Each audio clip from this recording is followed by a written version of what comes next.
안녕하세요. 중국 소식을 누구보다 빠르게 전달드리는 중국안꺼입니다. 29일 아부다비 바니아스 스타디움에서 열린 중국과 오만의 아시안컵 평가전에서 0대2로 중국이 패배하며 2023년도 마지막을 패배로 장식했습니다. 더욱이 충격적인 건 게임 내 중국이 7개의 슈팅을 기록했지만 유효 슈팅은 0개로 모든 슈팅이 골문 바깥으로 향한 셈인데요. 중국팀의 충격적인 경기 내용은 중국 언론 및 매체에서 큰 화제가 되었으며 곧바로 중국의 CCTV 공영방송에서 몇 가지 문제점을 지적했습니다. 这次是在阿布扎比进行的一次热身赛，我们对阵阿曼。那最终呢，我们是在下半场0-2输给了对方哈。总战绩呢是4胜2平5负。所以有些球迷可能对于国足的亚洲杯啊就不是很看好了。不知道您是如何来看我们目前男足的状态？跟阿联酋这场热身赛是国足阿曼这场热身赛是备战明年1月12号开赛的亚洲杯之前进行的4场。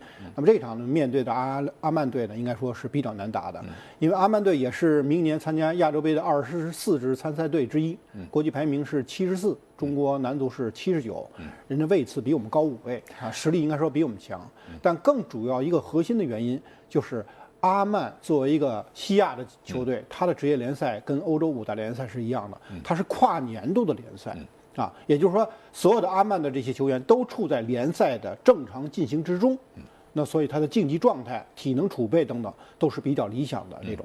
而中国男足，我们知道，我们中超联赛是在一个年度完成，是吧？4月份开始，10月份结束，10月底结束，所以现在的国脚都处于一种冬歇期和冬训的状态之中，所以在体能的储备、竞技状态的这种调整、比赛的感觉这方面，跟阿曼的这些国脚有一定的这种落差。所以这个落差在这场比赛的下半场就比较明显的体现出来。上半场其实国足虽然没有画面传来，但通过前方记者的了解，上半场国足在场面上不处于落后。我们的进攻机会，我们的破门的机会，甚至要比对方更多一点点，只是我们没有把握住门前机会而已。但到了下半场，对方是换了5个人，其中4个都是中前场的进攻队员，然后加快了比赛的节奏之后，国足在体能储备不足的短板就暴露了出来，所以跟不上对方的节奏了。所以2个进球，一是被对方在弧顶处打了一脚远射啊，另外一个呢就是我们想捞回这个球的时候，我们的整体阵型压得比较靠上，对方打了我们一个反击传中以后，被对方打出第2个进球。所以总体而言啊，从实力上来讲，我觉得。输给对方0-2也没什么了不起的。 반면 중국 대표팀 에이스 우레이는 경기 전 친선전 결과는 의미가 없다. 이제 훈련을 시작한 지 일주일 됐지만 다음 주부터 체력과 기술의 조화를 이룰 수 있다며 평가전 승리에 큰 의미를 두지 않겠다고 경기 전 인터뷰를 통해서 밝혔는데요. 因为这到这儿才练1周嘛，然后其实最主要的是把这个身体体能这方面恢复好，然后刚才教练也说了，就是在这种身体状态、体能比较。进完第1个球的时候，当时感受是什么？这个比赛我觉得主要还是看过程吧，然后结果其实，现在也不是，就是在这个阶段不是特别看重，因为刚才说了，这个主要是体能，然后把这个技战术的这种配合更加熟练嘛。 우레이의 예상이 적중하며 프로 2부 팀이 아닌 오만 대표팀과 경기에서 중국은 0대2로 완패했고 경기가 종료 후 중국 언론은 핑계를 대기 시작했는데요. 오만은 지난 월드컵 예선에서도 일본을 1대0으로 꺾었다고 말하며 따라서 워밍업 경기에서 오만 같은 강팀에게 패하는 것은 당연한 것이라고 자기 위안을 하는 모습을 보여줬습니다. 베테랑 우시는 경험이 풍부한 선수로서 그는 과거 축구 국가대표팀에서 큰 공헌을 했지만 나이와 신체적 문제가 그의 경기력에 큰 영향을 미쳤고 왕추민과 가오테니는 국가대표팀에서 경험이 제한되어 있어 어느 정도 잠재력을 갖고 있지만 국제대회에서 안정적으로 플레이하려면 더 많은 게임 경험과 훈련이 필요하다고 말했습니다. 이에 대해 한국 언론은 중국팀의 수비가 전체적으로 무너졌고 실점은 당연한 일이었다라고 말했습니다.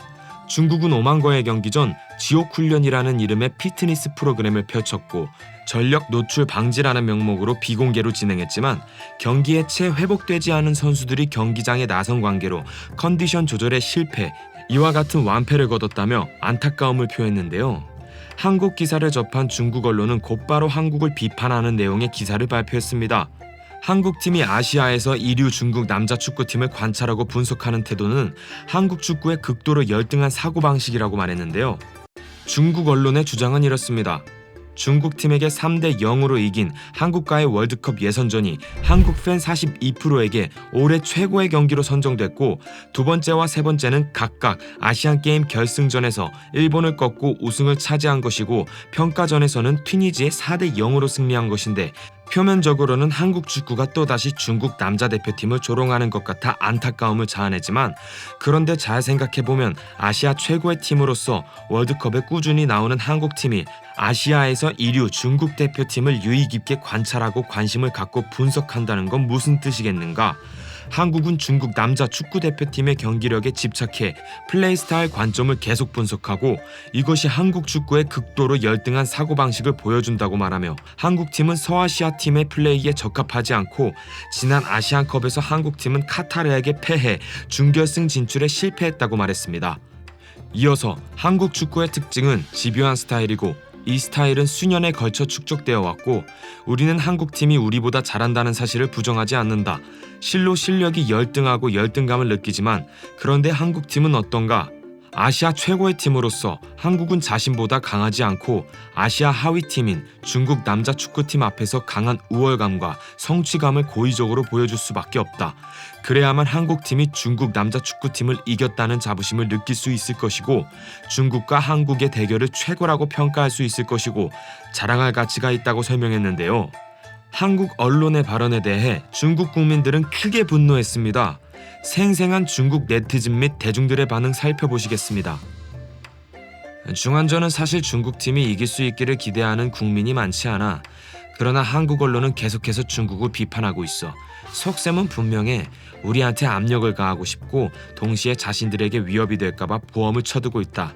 우리한테 거친 축구를 한다고 하는데 한국은 한일 월드컵에서 어떻게 4강에 올랐는지 스스로 기억이 안 나나? 한국 언론에 현혹되지 마라. 중국 축구의 가장 큰 문제는 수비가 제대로 되지 않는 것이다. 수비진을 단단히 압박해 움직임을 변형시켜야 한다. 우리는 100피트 떨어진 곳에서 단단히 방어해야 아시안컵에서 성적을 낼 수 있다. 안타깝게도 시합에서 한국인들을 반박할 능력이 없다. 걔네들이 어떻게 말해도 우린 인터넷에서 몇 마디 할 수밖에 없어. 자신은 모르지만 거울을 봐라. 한국은 세계 전체에서 가장 더러운 축구를 하고 있지만 여전히 다른 사람을 비판할 권리가 있어. 이것은 아시안컵이 다가오자 한국 언론이 고의로 망언을 퍼부어 여론을 조성해서 심리적으로 중국 선수들을 압박하려는 것이다. 그들의 관계에 걸려들지 마라.